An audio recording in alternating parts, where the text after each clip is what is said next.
بسم الله الرحمن الرحیم. السلام علیکم پښتنو ورونو، مسلمانانو ورونو. امید کوم چې تاسو ښه وای، روغ جوړ وای او الله مو سلامت لره. او دا ویډیو زه درته بیا یو نن لایف کوم او خدای دې وکړي چې زما په خبرو باندې ډېر زیات خلک خفه نه شي، لږ خو به خامخا خفه کېږي. او داسې وي چې بعضې داسې نه د ملګرو چې مونږ د پیج باندې همیشه راځو، شعر شاعرۍ، خنداګانې، ټپې، سندرې او دا هم مه هېروئ چې مونږ مسلمانان یو الحمدلله. او کله کله وارې د انسانیت، د مسلمانۍ او د حق خبره هم کول پکار دي.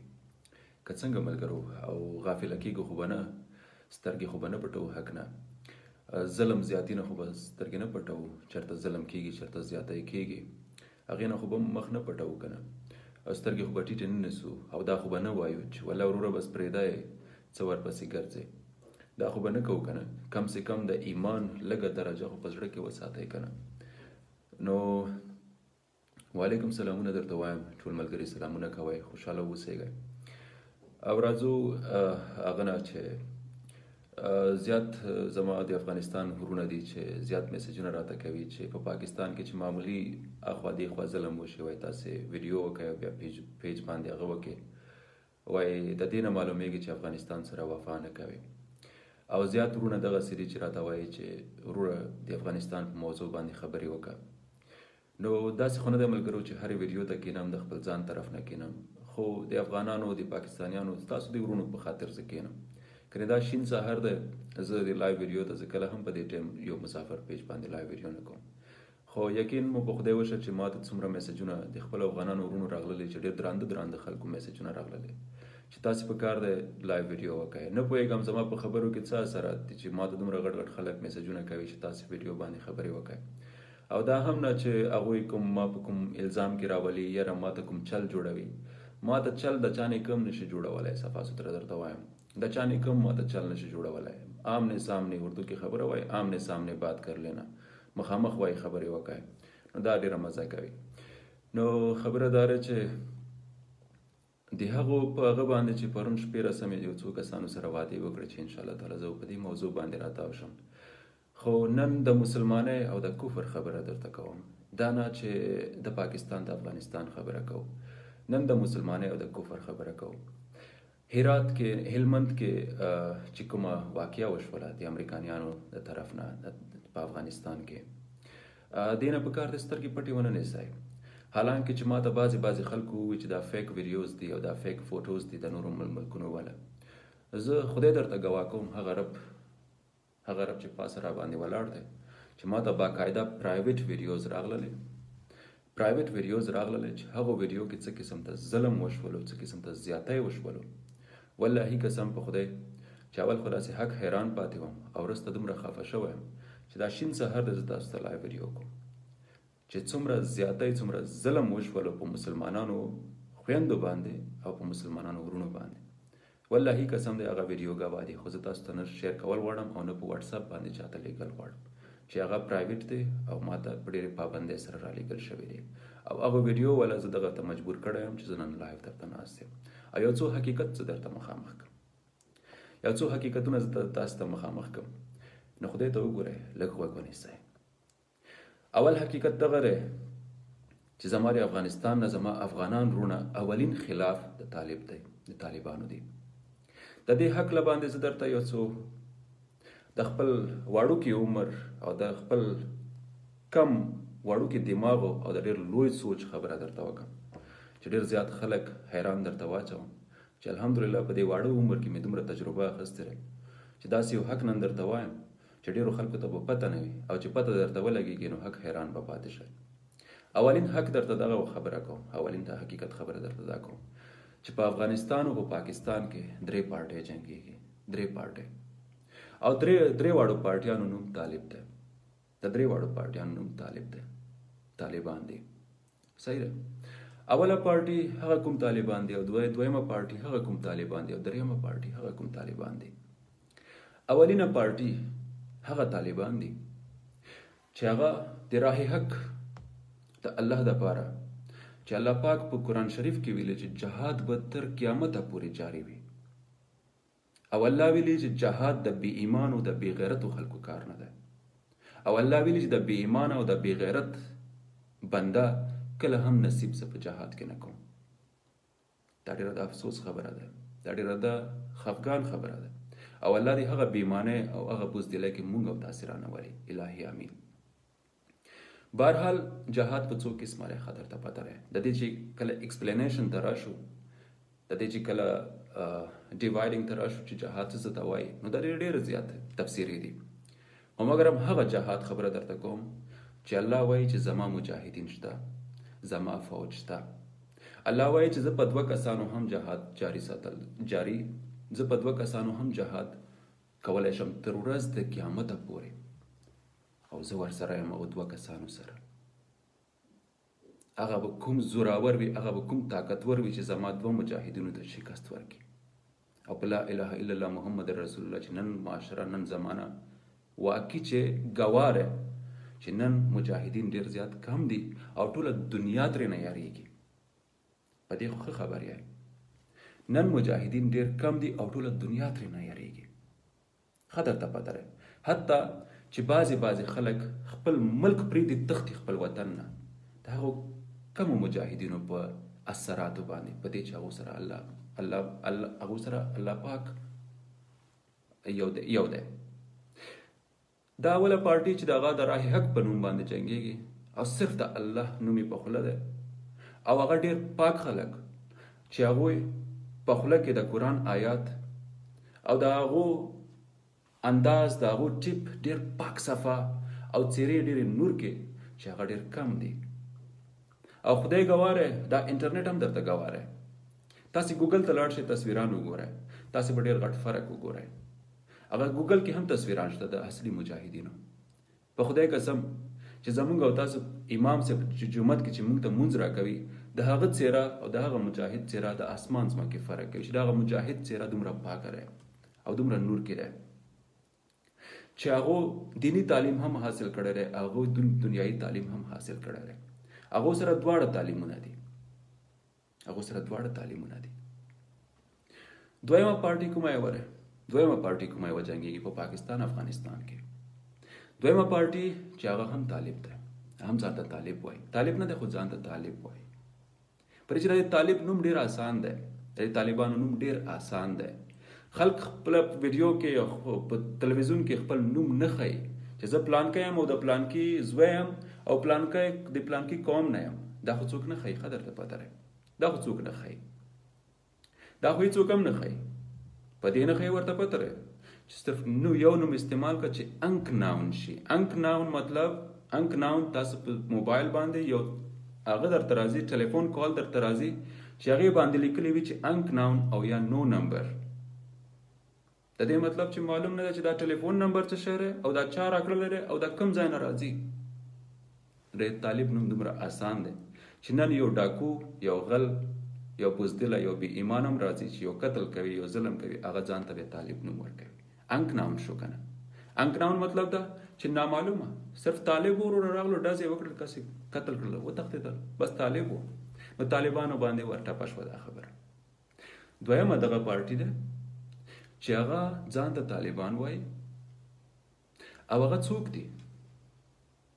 هغه انک ناون نه دي، هغه نو نمبر نه دی. والله که هغه نو نمبر وي او والله که هغه انک ناون وي، هغه دي بدماشان، هغه دي ډاکوان. دغه ده بدماشان او ډاکوان. او د هغو کارونه څه شی دي تاسو ته پته دی؟ او د هغو کارونه څه شی دي؟ د بدماشانو د ډاکوانو کارونه څه شی دي؟ او د هغه د هیچا په زور کې نه دي، او د هغه هیچا په لاس کې نه جنګېږي. نه زما په لاس کې، نه په ستا په لاس کې، نه د بل په لاس کې. هغه خپلو مجبوریو، غلطو مجبوریو، غلطو نشو مجبوره کړي دي چې هغه راوتلی دي. هغه څه کوي؟ هغه چې کله نیمه شپه شي، هغه چې کله غرمه شي، هغه چې کله مازدیګر شي، نو هغه سرکونو کې ودرېږي، په دشتو او په غرونو کې راووځي.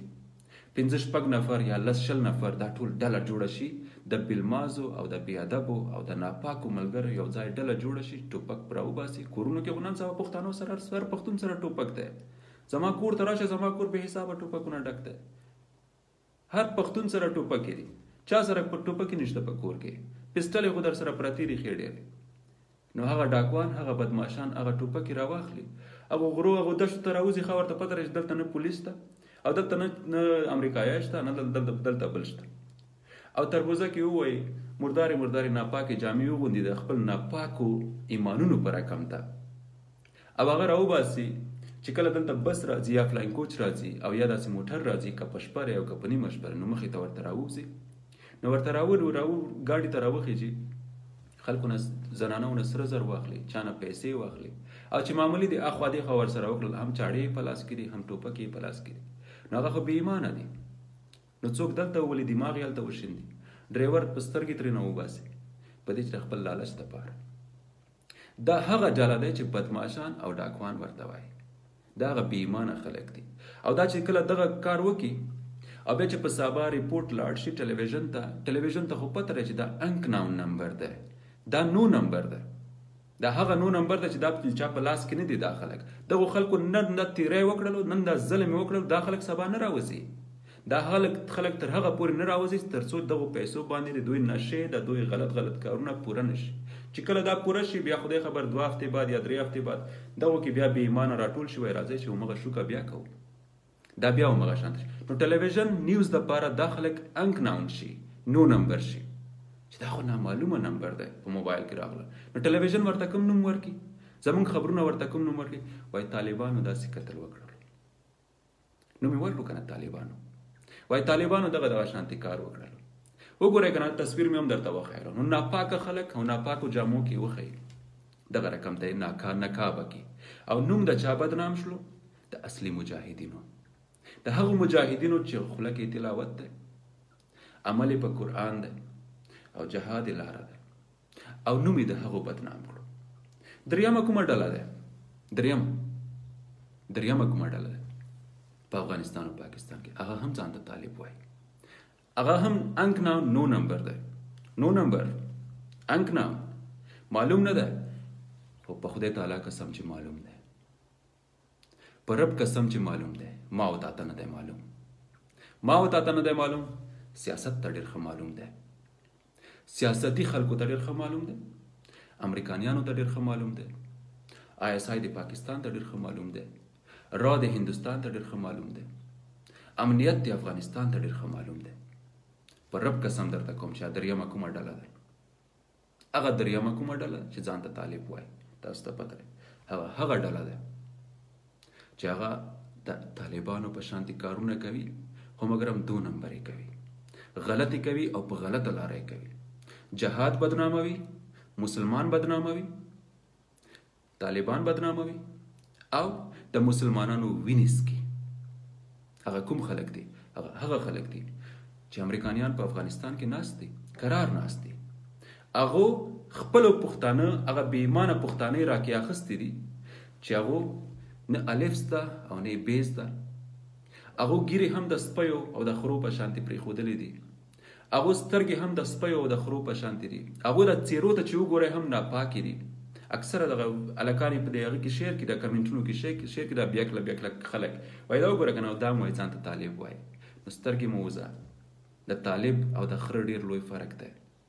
سترګې مو وځه، دا خو هغه خلک دي چې دا د امریکایانو په پیسو باندې دغه عملنامې کوي. چا ځان ته د ښځو جامې اچولې دي، پولیسانو ګیر کړي دي، وایي وګوره طالبان مو ونیول. چا ځان ته برقې اچولې دي، پولیسانو ونیول، د افغانستان او د پاکستان نقاب کړه، وایي وګوره طالبان په دې لباس کې راځي، طالبان په دې لباس کې راځي. طالبان به مو حقیقت کې سترګې وباسي چې د راه حق په جنګ کې ورته مخامخ شي، سترګې مو والله چې وباسي. او تاسو ته پته چې دغه ډلې چې په دنیا کې ډېره کمه ده چې طالبان ورته وایي او چې راه حق باندې جنګېږي او ټوله دنیا ترې ډارېږي، چا سره بد نه دی کړی، هغه صرف ظالمانو ته مخامخ دي، صرف او صرف ظالمانو ته مخامخ دي. هغه سره الله ورسره دی، په دې وجه اثرات غورځوي دا خلک، په دې وجه هر کور کې خلک ډارېږي چې نن زما کور دروازې ته ونه درېږي. نه ګورئ د سیاست خلک چې د موټرو کې ووځي، دا دومره سیکیورټي ګارډز ورپسې وي، دا تختي او را تختي پرې سرکونو کې، سرکونو موټر بند کې، دا چا نه تختي او را تختي؟ ملت نه تختي، مونږ نه تختي، مونږ او تاسو سره سپږو فکر هم نه کوي دغه سیاست والا خلک، د سپږو، مونږ او تاسو ته دا خلک د سپږو فکر هم نه کوي. دا څه شی دا موږ ته نقصان را رسولی شي. دا هغې ډلې نه ډارېږي چې په غرو په دشتو کې کفن یې په سر تړلی دي. هغه امریکایانو ته ولاړ دي، هغه ظالمانو ته ولاړ دي. دا هغو نه ډارېږي او په خپل شار کې ډارېږي، په خپل شار کې او د خپل کور دروازې مخې ته ډارېږي. خپل کور دروازې مخې ته هم سیکیورټي ګارډ یې درولی وي چې داسې نه شي چې یو توریالی راشي کفن یې سر نه تړلی وروره دلته مې ټوټه ټوټه واچوي. دا دومره ډارن هم دي. بیا دا درې ډلې او دا درېیمه ډله څوک استعمالوي، څوک ورته پیسې ورکوي. دا هغه امریکایان چې په افغانستان کې هغه ظالمان ورته وایي. دا هغه امریکایان قرار بیسولو کې ناست دي او زمونږ پښتانه په پیسو اخلي. تاسو به د هندوستان فلمونه هم ډېر زیات لیدلی وي، سترګې خو مو شته که نه، ډېر به مو لیدلی وي چې دا غټ غټ خلک هغه 2 نمبر خلک راواخلي، هغه کوڅو نه ولو نه او ډیرانونو نه پوډریان چرسیان راجګ کړي او هغو ته پیسې ورکړي، نو هغوی نه شیردله جوړ شي چې وا ورته وایي که نه چې سر حکم کیجیے کیا کریں. نو هغه سر جی په هغه کې ورته ډکې وهي په غاښونو کې، یار جاؤ وہاں پر ایک 4-5 لڑکوں کو گولی مار دو، وہاں پر قتل کر دو تاکہ پتہ چلے کہ ہم کون ہیں. نو هغه بالمازه منافق لاړ شي، هغه کوڅه کې خلک مړه کړي. نو هلته خو خلک دا نه وایي که نه چې پلانکي صاحب دغه خلک رالیږلي دي یا پلانکي امریکایي بیس نه دغه پلان کړی او راویلېږل او دلته یې قتل عام وکړلو، انفجار یې وکړلو، بازار منځ کې دماکه وکړله، جومات کې دماکه وکړله. دا خو بیا نه وایي چې امریکایانو وکړل. او دغه امریکایانو بیا دغو خلکو ته څه نوم ورکړی دی؟ هغو ته یې ویلي دي چې تاسو که هر چېرته ګیر شئ، تاسو که هر چېرته خپل نوم ښایئ، تاسو که هر چېرته خپل ځان ښایئ، خپله د ناپاکه جامه ښایئ، نو تاسو به یو نوم اخلئ چې موږ طالبان یو. دا ولې وایي چې هغه اصلي طالبانو ته نه امریکایان شکست ورکولی شي، نه یې ملت ورکولی شي، نه یې د دنیا کوم طاقت ورکولی شي، پرې چې هغو سره الله ولاړ دی. دا یې صرف په دې نامونو بدناموي، دا یې صرف په دې نامونو بدناموي چې دا ورته ډله جوړه کړه، دې ته هم طالب ورکړه، دا ورته ډله جوړه کړه، ناپاکه او بالمازه ډله ورته جوړه کړه، دې ته هم طالب نه ورکړه. خو هغه اصلي طالبان بدناموي. او هغه اصلي طالبانو ورته وچ قسم کړی چې اغیاره په لا اله الا الله محمد رسول الله مې دې قسم وي چې نه ته رانه بچ شي او نه ستا ملګري رانه بچ شي. هغې ورته دغه قسم کړی او په سر یې ورته کفن تړلی، یو چاودېږي ټوټه ټوټه شي د الله په لاره کې په همدوی باندې، او هلته الله پاک 2 ورته نور را پیدا کړي بهادره توریالي، او هغه ورته دغه قسم کړی دی چې اغیاره په لا اله الا الله محمد رسول الله مې دې قسم وي چې د مغرب نه ونیسه، ایست نه ونیسه تر ویسٹ پورې او نارت نه ونیسه تر ساوت پورې چې دا ټول طاقت هم یو کې که نه په لا اله الا الله محمد رسول الله که بیا دې هم پرېږدم او بیا دې هم معاف کړم. نن چې دا څومره قتلونه د مسلمانانو تر منځ کېږي او دا څومره قتلونه څومره بېګناه وینه تویېږي که په پاکستان او که په افغانستان کې دی، په خدای تعالی مې د قسم وي درته چې دې کې ډېر لوی ترین لاس هغه امریکانیان چې په افغانستان کې ناست دي، د هغو دی. 2یم لاس د هندوستان را پکې دی، 3یم لاس د پاکستان ISI پکې دی، 4م لاس په خپله افغانستان خپل حکومت پکې دی انوالو دی. داسې فکر مه کوه چې په پاکستان کې کومې دماکې کېږي دا د افغانستان نه خلک راځي. نه پاکستان کې چې کومې دماکې کېږي، پاکستان کې چې کوم خلک ټوټه ټوټه کېږي، دغه یو څو وخته مخکې تاسو ته پته لري په پېښور کې دهشت پروت و، وحشت و، خلک د یارې نه وتلی نه شو چې په هر ځای کې بلاست و. دا د چا پلان و؟ دې نه هم ځان نه خبر کوي. دا د چا پلان و؟ په باړه کې یو کس ناسو چې منګل باغ یې ورته ویل، دې نه خو تاسو ته پته لري پاکستان په باړه کې یو کس ناسو منګل باغ یې ورته ویل، هغه به خلک حلالول. داسې عجیبې ویډیو به راوتلې، خلک به حق تک پاتې وو چې داسې هم یو انسان کولی شي. لکه څنګه چې په نیوزیلینډ کې هغه حادثه وشوله، خلک شاک شول چې دا خو لکه ویډیو ګیم، داسې خلک مړ کېږي. دغه شانتې هغه منګل باغ دا شانتې کارونه کول، او هغه منګل باغ چې آخره کې خبره واضح شوه هغه د منګل باغ د ISI غټ لوی کس و. نو موږ او تاسو کې دغه شانته پلانونه روان دي او دغه 3 ډلې نن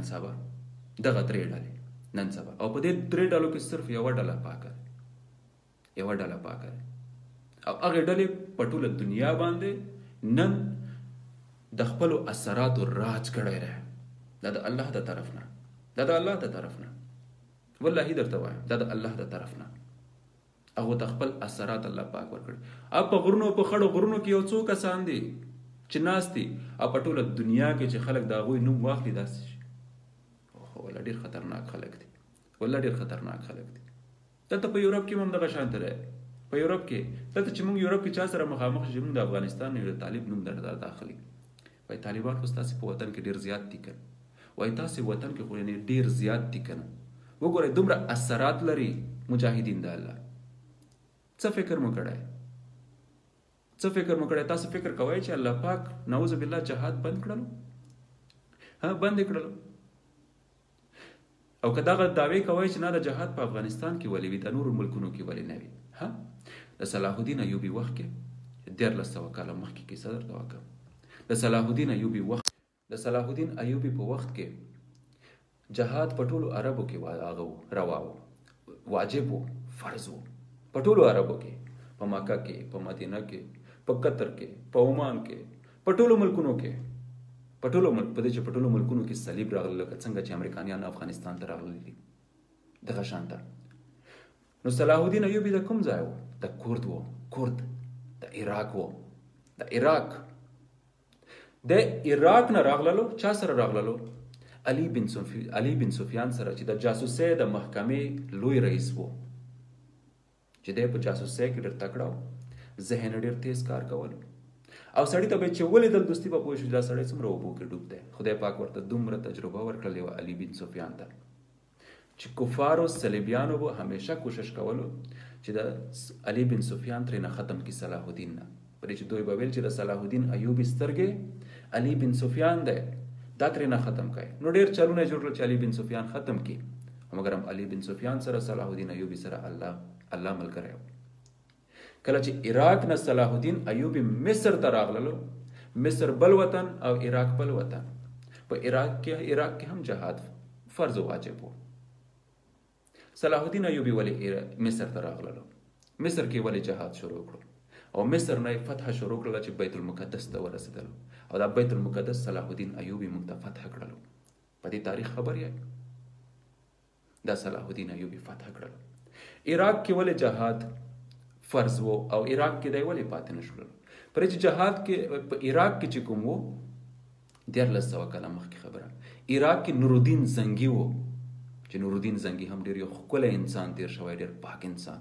تاریخ وګورئ چې ډېر بهادر انسان. او صلاح الدین ایوبي د نورالدین زنګي خپل شاګرد پاتې شوی دی. خو چچا شریکو ورته وایي، چچا شریکو، چې هغه د نورالدین زنګي او د صلاح الدین زنګي استاد پاتې شوی د جهاد د میدان، چې دوی باقاعده ټریننګ کړي دي جهاد ته، باقاعده ټریننګ کړي وو چې چال څنګه وچلوئ په جهاد کې، کافرو ته په کوم لباس په لحاظ باندې تاسو شکست ورکړئ. نو نن کتابونه وګورئ چې صلاح الدین ایوبي نن کافر هم صفت کوي چې واقع ډېر تیز و عقل نه، ته به داسې چالونه چلول چې هر چال کې به دی کامیاب و. نو صلاح الدین ایوبي ولې مصر ته راغللو؟ پرې چې مصر کې بنیاد شروع شو د جهاد. هغه کافر راغلی و چې هغه ظالمان وو په مصر کې. په عراق کې هم کافر وو، خو مګر هم په عراق کې هغه وخت کې هغه کافر نه وو چې کوم مصر ته راغلی وو پلانونو سره د مسلمانانو جړو ختمولو سره. کنه عراق کې هم هغه کافر وو چې کوم کافر مصر کې خو عراق کې هغه کافر وو چې کاروبار به کول، تجارتونه به کول. نو صلاح نورالدین زنګي ورته وویل چې دلته زه کافي یم، زه د انصاف بادشاه یم الحمدلله. که دغو خلکو سر جګړلو که نه نو سر به کلم کم، دغو کافرو سر به کلم کم. ته لاړ شه مصر ته لاړ شه، ظالمان هلته دي، هلته ظالمان دي. اوس ورسېدلی. نو دغه شانته بعضې خلک که د عربو نه افغانستان ته جهاد ته لاړل، پاکستان نه افغانستان ته جهاد ته لاړل، نو په خوا وختونو کې هم دغه شانته کله چې روس په افغانستان باندې حمله وکړله نو د دنیا نه مسلمانان لاړل. دې تاریخ نه هم خبر یې. وروسته خو شکست صرف افغانانو ورنه کړلو که د روس په جنګ کې د دنیا نه ډېرو مسلمانان وجنګېدل. په دې تاریخ هم خبر یې او که نه خبر. نن همغه شانته وروسته همغه شانته ظالمان راغلل چې امریکایان ورته وایي په افغانستان کې کېناستل. طالبانو په وخت کې نن 2000 کاله 2000 نه مخکې چې کوم طالبانو په افغانستان کې کوم حکومت دی طالبانو راغلی و، هغو خو زما په فکر دومره ظلم ونه کړلو. او نه ظلم کوم داسې واضح دی، څه نجیب درته مړ کړو نجیب مړ کړو نجیب ولې مړ کړو د دې راز نه زه نه خبر خو د نجیب حکومت نه زه دومره خبر یم چې د نجیب حکومت کې د زنانه لباسونه د کافرو په رقم ته وو ویډیو یې اوس هم ګواري نو یقینا چې داسې بادشاه او داسې حکمران ته په کار سزای موت ورکړلی شي دا خو تاریخ د اسلام هم وایي چې زه یو رهبر شم زه یو قانون زه یو بادشاه شم او زما په ملک کې د زنانه لباس د کافرو سره یو شی زنانه زما پونډې راوباسي سپینې پونډې او دا ګرځي په بازارونو کې دې ته زه ترقي یافته ملک وایم اسلامی ملک په کار د اسلامي ترې نه خوا کو حقیقت کې خو برا شو کنه اسلامي په کار د لري کو جمهوریت هم په کار لري کو اسلامیت هم په کار لري کو صرف افغانستان ورکو او یا صرف پاکستان ورکو په پاکستان کې هم دا شانته حکمرانان راغله پاکستان کې اوس چې تاریخ د اسلام او په اسلام کې به کله هم ثابت نه کړي چې د یو ملک بادشاه د یو اسلامي ملک بادشاه په کار د چې خزه شي او په پاکستان کې بیا هم بېنظیره بادشاه شوی و او بیا هم په پاکستان باندې جمهوریت اسلامی پاکستان نوم پروت و په کار د جمهوریت هم ترې نه جدا شي په کار د اسلامیت هم ترې نه جدا شي تر څو چې بېنظیره پکې و صرف د پاکستان وای اسلامی پاکستان نه پر چې اسلام در سره نه راضي کېږي په اسلام درته اجازه نه درکوي چې د یو ملک بادشاه لري خزه شي دا موضوع سر کې مې درته ویلو چې خبره به د حق هم کوو همیشه شعر شاعري همیشه واوا همیشه خنداګانې ونه کوو صحیح ملګرو دا یو څو حقیقتونه مې مخې ته درته واچول رب ته وګورئ خدای ته وګورئ چې دا سترګې لږې خلاصې ونیسئ که هغو خلکو سره مخامخ نشئ لیدلی چې هغه د الله په لاره کې راوتلي او په غرونو په دشتو کې جنګېږي کم سے کم بد هم ورپسې مه وایه که دوا هم ورپسې نشئ کولی نو بد هم ورپسې مه وایه تاسو ته څه پته دی چې کیدای شي همغه ډله وي چې الله پاک یې تر قیامته پورې جاري ساتي پرې چې الله پاک په قرآن کې وایي چې جهاد به فی سبیل الله جاري وي تر وخت تر قیامته پورې په دې خبره پوه شوئ او بل خبره به د ایمانونو وکړو د ایمانونو والله چې نن مسلمانان موږ خپله پښتانه دومره بې ایمانه شوي یو که نه دومره بې ایمانه هر سړی یو کاروباري سلسلې کې لګیا دی او کاروبار ته بس ایمان هم ویلی کاروبار ته غیرت هم ویلی کاروبار ته هر څه ویلي هم مګر هم که چېرته د دین او که چېرته د جهاد او که چېرته د راه حق خبره ورسره وکړلی شي که نه خدای قسم دی چې تختی والله که درته غوږ ونیسي قرآن قسم که درته غوږ ونیسي بلکې ستا خبرې به ورباندې دومره بد اثرات کوي دومره بدې به ورباندې لګېږي چې الټه به تا ته کنځاګانې هم وکړي سرچپه به تا ته کنځاګانې هم وکړي پرې چې هغه حق نه غافله دي هغه حق نه غافله دي هغو خلکو ته تاسو په کار دی په هر لحاظ سره ووایئ تاسو ډېر خیر ته خو بهترین انسان یې بیا ورباندې ښه لګېږي بیا به درته ووایي چې یاره ډېره مننه تشکر شکریه ډېره زیاته مهرباني هغه به درته داسې وایي پرې چې په هر لحاظ سره تاسو هغه ګورئ هغه بې ایمانه تاسو به ورته وایئ تاسو ډېر ښه خلک یې یاره والله واقعي چې تاسو چې راز کوم کارونه کوئ ماشاءالله ډېر بهترین خلک یې بیا د هغوی په نظر کې تاسو بهترین خلک یې او تاسو ته پته بیا تاسې څوک یې چې تاسې ورته ښه وایئ تاسو نو واحد ترین لوی بې ایمانه یای بیا چې داسې خلکو ته بیا تاسو وایئ چې تاسو ډېر ښه خلک یې سرجي او یا رئیس صاحب او یا پلانکی صاحب پرې چې بیا تاسو واقعي چې ډېر یو ورکوټي خلک یې د سپږو په شانتې اوقات لرئ بې ایمانه پرې چې تاسو خپل حق مو هم پټ کو په خپله سینه کې او هغه بې ایمانه هم مخامخ ګورئ چې هغه صرف د خپلې فایدې دپاره ناست دی او هغې ته هم بیا مخامخ شئ سینې باندې ورته لاس کېږدئ صاحبه محترمه سرجي پلانکی نو دغه بې ایماني نن سبا مونږ او تاسو کې ډېره تیزه روانه ده خدای دې وکړي چې زموږ ایمانونه لږ راتازه شي خدای دې وکړي چې مونږ لږ عقلمند شو الله تعالی دې وکړي چې زموږ ذهنونه لږ خلاص شي او په حق باندې پوه شو چې حق څه شی دی او نن امریکایان چې څومره ظلم په افغانستان کې وکړي او یا مخکې د دې نه چې په پاکستان کې بلیک واټر راغلی ښه درته پته دی پرې پېښور شهر کې ابداره روډ کې ډېر زیاتې دوی ایجنسیانې شروع شوې وې دا خو درته پته ډېرو پښتنو ته پته زما خبرو باندې ډېر ښه به ستاسو سرونه خلاص شوي وي چې هغه ابداره روډ کې پېښور کې ارباب روډ نه مخکې ابداره روډ وه چې ډېر سیکیورټي سړک و ډېر سیکیور ځای و ولې سیکیور و د دغو خلکو په وجه باندې سیکیور و چې دې بلیک واټر یې راغللی وې د دوی ایجنسیانې کولاو شوې وې باقاعده تخریبکارۍ دپاره خلاصې شوې وې ښه دغه کار دپاره نه د دغو خلکو دویم مخ څه رقم ته چلیږي په افغانستان او پاکستان کې تاسو ته پته ده چې هلته مو وژني او هلته یې راته WFP پروګرام خلاص کړی ورلډ فوډ پروګرام یې راته خلاص کړی دی وای مونږ خو تاسو ته ډوډۍ درکو، مونږ خو تاسو ته پیسې درکو، مونږ خو یتیمانو کونډو ته پیسې ورکو. دویم مخ یې دغه را سره چلیږي.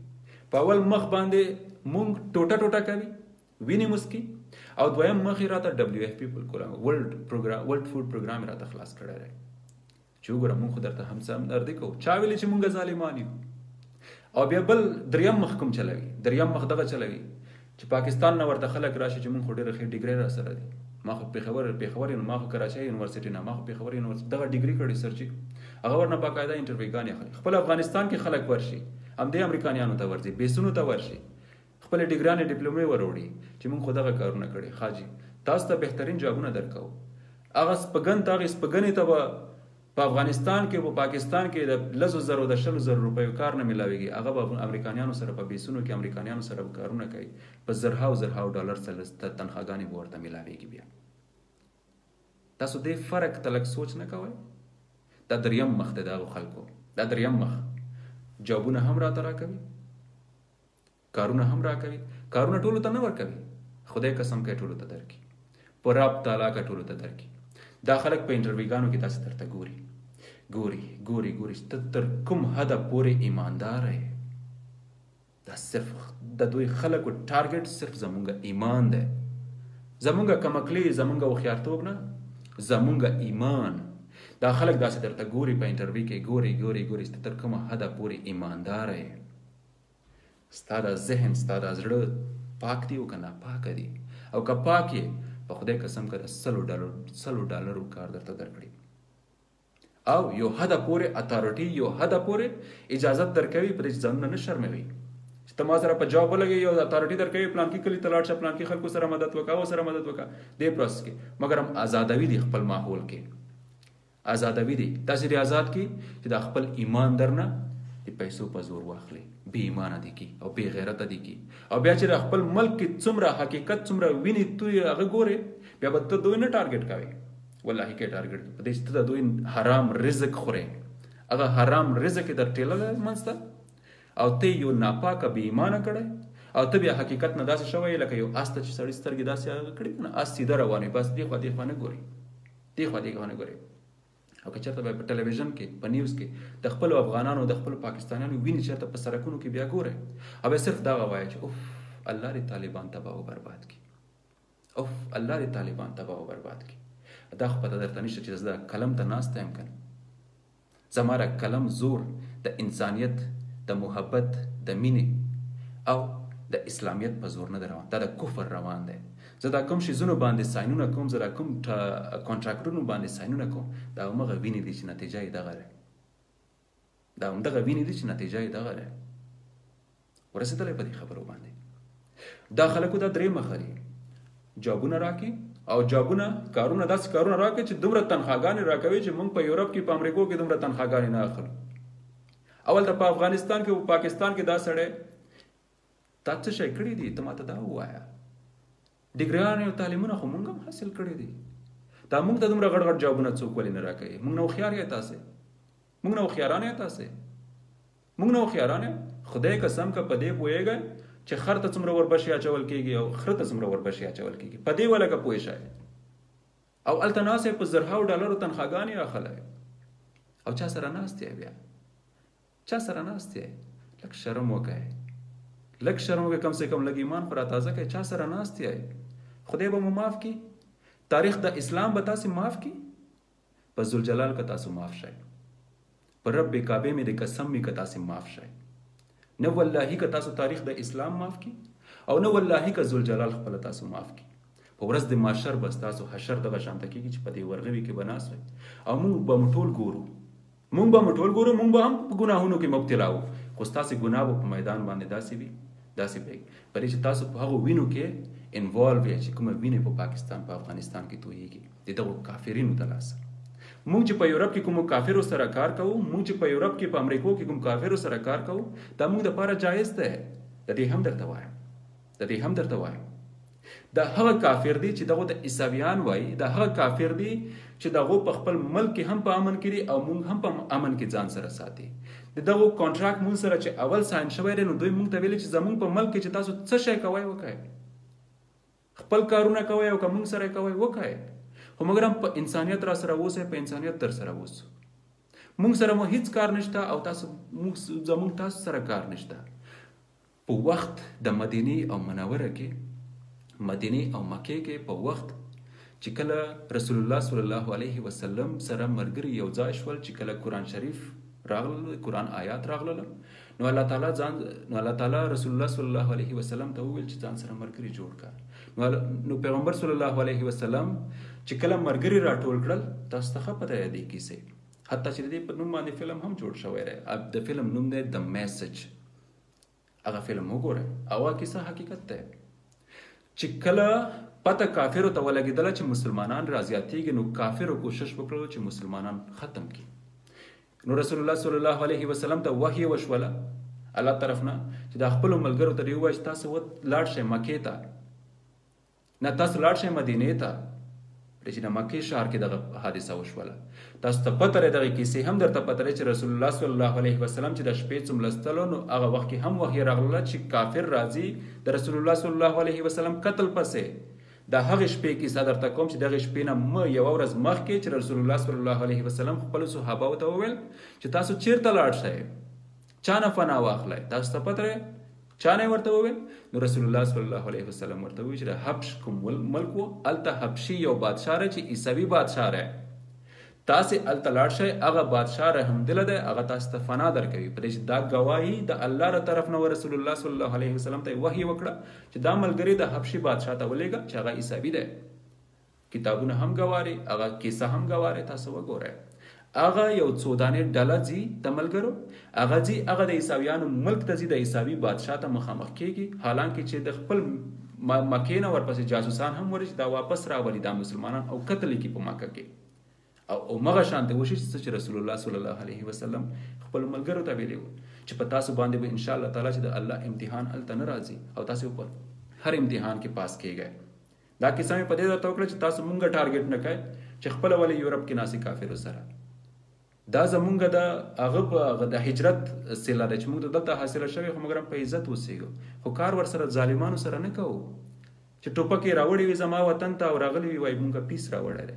پیس یې راوړی او که ټوپک یې راوړي او که بارود یې راوړي، دغې ته هم سوچ کوئ او که نه. یو انسان پیس ته، امن ته راځي، د انسانیت د محبت آواز ته راځي، هغه ځان سره ټوپک راوړي، ګولۍ راوړي، بارود راوړي. حتی چې هغه خو مونږ کورونو باندې اپریشنونه کړي وو زموږ حکومت چې کورونو کې څوک اسلحه ونه ساتي، اسلحه ونه ساتي، ټوپک یې ونه ساتي. مونږ خو څه ظالمان نه یو، مونږ خو چې را چا قتل نه کوو. مونږ که کور کې ټوپک ساتو، دا زموږ خپل یو د نیکونو او د پلارونو نشانیان دي چې مونږ ته راپاتې دي، او دا یو کلتور دی د پښتنو چې کور کې مونږ ټوپک ساتو. بلکې دا سنت خبره ده، سنت دی په اسلام کې چې کور کې ته پکار دی اسلحه او سلاح وساتې. پخوا وختو کې به تلوارونه خلکو ساتل، پرې چې دا سنت خبره ده. حتی چې بیرون به یو مسلمان ګرځېدلو، تلوار به یې په لاس کې و، په خپله غاړه کې و. دا سنت کار دی. نن اسلحه دی، نن تلوار نشته، نن اسلحه دی، ټوپک دی، تفانچه دی، پسټل دی، دا هم سنت دی. کور کې وساتئ، خو غلطې ته یې مه استعمالوئ. خو مګر موږ پښتانو غلطې ته نه استعمالوو. بیا هم همدغه حکومت که پاکستان دی که افغانستان دی، په موږ باندې اپریشنونه شروع کړي چې کور کې اسلحه دی. ورېږه ته خو ډېر غټ مجرم یې، ته خو ډېر غټ مجرم یې.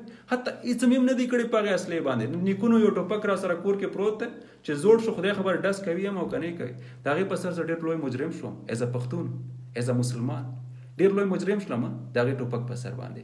مګر هم چې امریکایان د امریکې نه راځي، ټینکونه باقاعده زما جمهوري اسلامي افغانستان ته راوړي، ټینکونه، ټوپک خو یو ځل څه کوي، جټ راوړي، جټ او ډرون جټ راوړي چې هغې باقاعده ځي په کمپیوټر باندې الوځي او هلته دماکې کوي، باقاعده راوړي. زما حکومت ورته هېڅ هم نه وایي چې دا غیر قانوني کوئ.